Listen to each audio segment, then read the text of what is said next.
যদি কোনো ভুল ত্রুটি হয়ে থাকে আল্লাহর হস্তে আমারে মাফ করে দিও।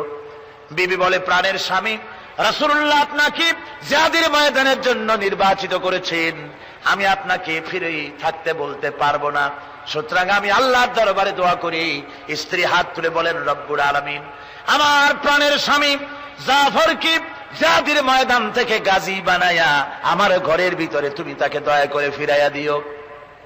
হযরতে জাফর তরবারির উল্টা পিঠ দিয়া স্ত্রীর হাতের উপরে মৃদু আঘাত করলেন আর বললেন, বিবিরে উল্টা দোয়া করো না, উল্টা দোয়া তোমার আল্লাহর দরবারে কবুল হবে না।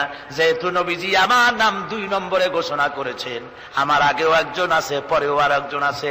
ও বিবি, নির্ঘাত ওই মুতার প্রান্তরে আমি শহীদ হয়ে যাব, জনমের মতো দেখা করতে আসলাম, এই জীবনে তোমার সাথে আমার আর দেখা হবে না।